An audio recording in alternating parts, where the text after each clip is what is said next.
Ladies and gentlemen, please welcome the six-time Ironman world champion, first inductee in the Ironman Triathlon Hall of Fame, Mr. Dave Scott.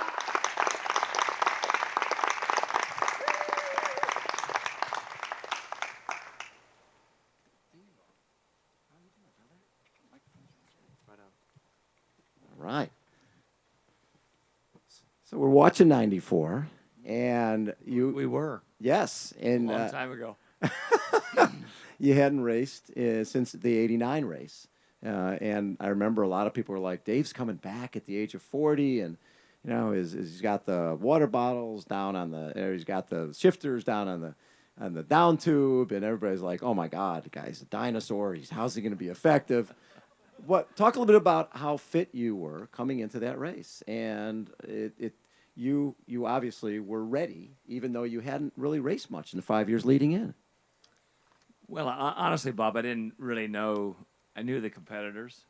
I didn't have a vendetta against the top guys. No. I had great admiration for them, but my goal was really internalized, and I honestly didn't really know how far I could go, as I said in that little interview that we just showed. But I thought, I still have the mental capability to push myself, and in preparation for that race, I was living in Colorado at the time, and I went up to a little higher elevation, Steamboat Springs, and I had about 6 weeks where I kind of isolated myself, which was a good thing for me, and just said, I feel like I'm getting fitter every day, and the irony of the timing of the race, I felt like, gee, if I had one more month, if I could just told Greg Welch that, I might have an opportunity to win. And the surprising shot here is when I felt as though I was coming on with Kenny Glaw and Greg, who were ahead of me on the swim and quicker in the transition.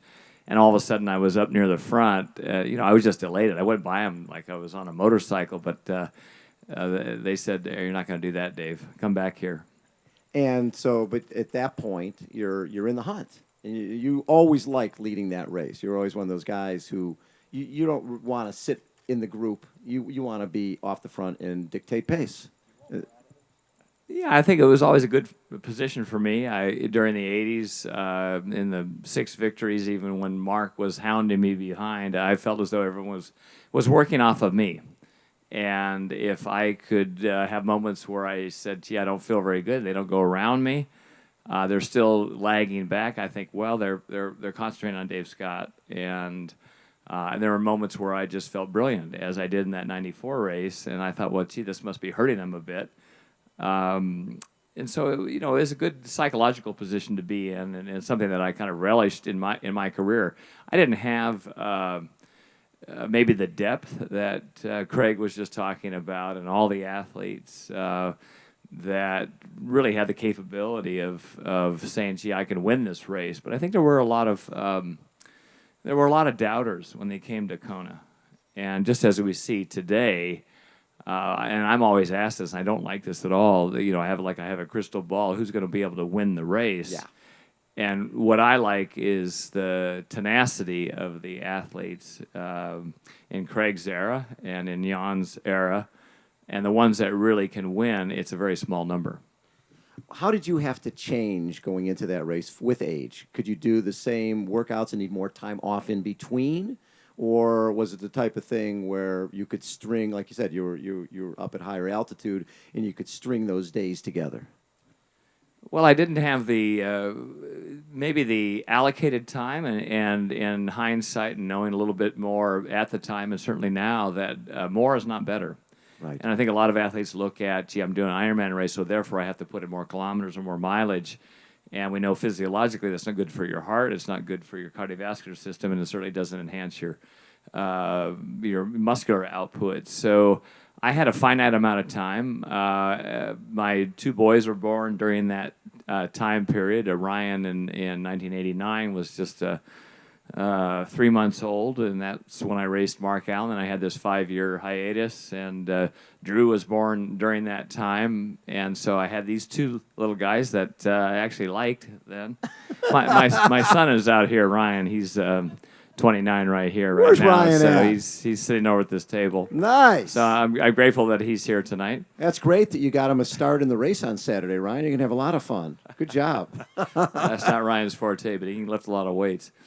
Anyway, so it was a good opportunity for me and Bob. You know, a great friend in the sport, Dave McGilvery. Yes. And Dave said when I was 38, he said, "Dave, you still haven't lost that seed," and that seed was the opportunity really to race again. And I hadn't when I raced Mark in '89. I said, "Gee, I want one more shot. Right. I want one more shot." And at that time, 40-year-old athletes were really over the hill. Yep. And now we've seen a trend. And look at Craig. He's 59. And he's still winning. And he's still winning. Yeah, he's brilliant. So he's not 59. We're seeing athletes that are taking care of themselves and racing very, very well in the latter stages of the 30s and their 40s. And I felt as though I had this time off that if I did a few proper things that I could race as well as I ever had. And that was my mindset going into the 1994 race that, very quietly I might be able to win this. But again, my measurement was really within myself. And when you're going to the energy lab, you're 11, 12 seconds down. And I think Welchie sort of looked back and said, I think it might be time for me to pick it up a little bit. But coming in back down towards the finish, I remember my partner in Competitor Magazine, John Smith, was on a moto, and he came up next to you and said something like, "This is pretty amazing, Dave." And for you to come in second that day after 5 years away, do you look at that as one of your fondest memories? It certainly was. I think during the timing for any athletic endeavor, and certainly in my longer career, Craig identifies as a professional. I did sort of define my early career as a hobby. Yeah, right. There was no prize money until 1986. No prize money at all. In fact, the first 4 wins here, I got a nice, glorious-looking T-shirt. And an invitation to come back and do it again. That's exactly right. Could you fly over here again, Dave Scott? And pay your own way. So, but the momentum and the interest was always just the passion to be able to do it. Again, in 1994, I just felt like, boy, now the table is set. I really want to do things properly, and can I come back and actually supersede what I've done in the past? When I look at 96, like we were talking about with Crowe having to win a different way, you were always that guy who was up there out of the swim and up there at the end of the bike, and you were in that right the top of the pyramid throughout the day. 96 was a different game, and you had to race a different way because you didn't have the swim you wanted. You certainly didn't have the bike ride you wanted. You were like, 25th, 26th off the bike. But the Dave Scott mindset was more along the lines of, rather than I'm having a horrific day, it's I have an opportunity to run. I still have a chance to do something great here. Well, I think every athlete, and a lot of you that have done this race and raised your hand for the first time that your Kona is coming up in a couple of days, there are waves, and Craig would attest to this, and Natasha and Jan, that there are moments in this race coming up, where you have a little bit of self-doubt. And there are moments where you're thinking, gee, can I get through this? And you really have to focus internally to allow yourself to kind of heighten that sort of stale mental state that you're in. And I went the opposite way in 96. I didn't have a good swim, but I was very confident in my cycling ability, and I just felt as though I was stronger at 42 that I'm going to take off on the bike. And I didn't take off at all. It felt like my tires were empty. And many, many times, and I remember seeing the press truck. I don't know if you were on at the time, Bob, but I knew a lot of the press. And they came by me, and of course I was way back, and I could see these sort of forlorn looks like, wow, Dave, you're 42. Do you want to hang it up and jump on the truck? And I kind of did at that moment. And mentioned this yesterday in an interview. I started kind of feeling sorry for myself. Like, wow, six-time champion. I've been here second 3 times, and now I'm just in this no man's land. And it took me a long time to kind of rally mentally to get back to say and use the word, Bob, I've used it many, many times, that I have an opportunity to run fast on the marathon. And I saw a lot of my family and friends and said, okay, here we go on the run. Don't give up. Do what you can do. And I had hollered at my close mate back here, John. I said, where's number 10? And I didn't really even know what place I was in at that moment. I found out the next day I was in 26th place, as you mentioned. And I thought, well, okay, if I can get to 10th or inside the top 10, this would be a great day. And for me to kind of begin picking off people on Ali'i Drive and running really as fast as I possibly could, I was starting to get a number out there, and all of a sudden I was in 18th, and I was now in 15th, and I caught number 10 around mile 21 and caught the fifth guy around 23 or 24 miles, and as I said yesterday in this interview, I said I just needed about a 90K run. I might have caught the first guy.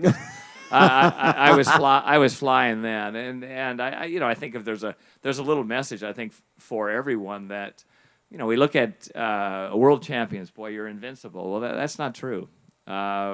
We have flaws like everyone else, and we have moments where there are periods of self-doubt, and as Craig was alluding to, that sort of inner self-confidence that you have is sometimes difficult to percolate to the top, and I allowed myself to do it again on that particular day, and that day I can look at the 6 wins and the 3 seconds. That particular day was really my best race ever that I had in Kona. And 5th with a 2:45 off the bike. How about a round of applause on that?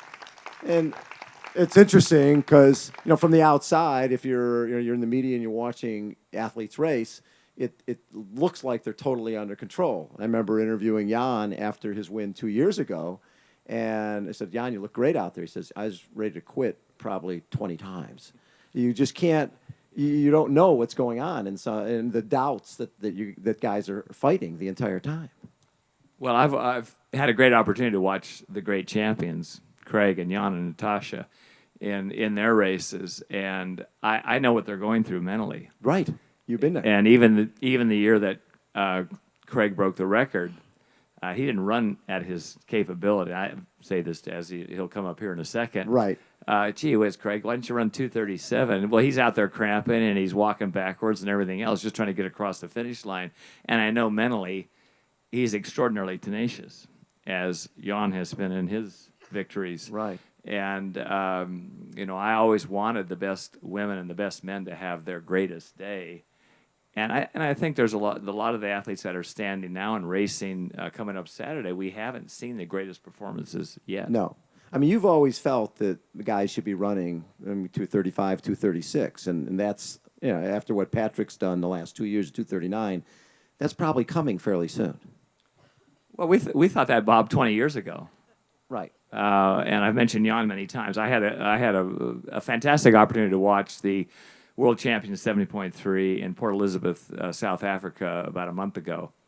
And of those of you that know times, that day, both men and women, Daniela Reef had an extraordinary time against Lucy Charles. Amazing race.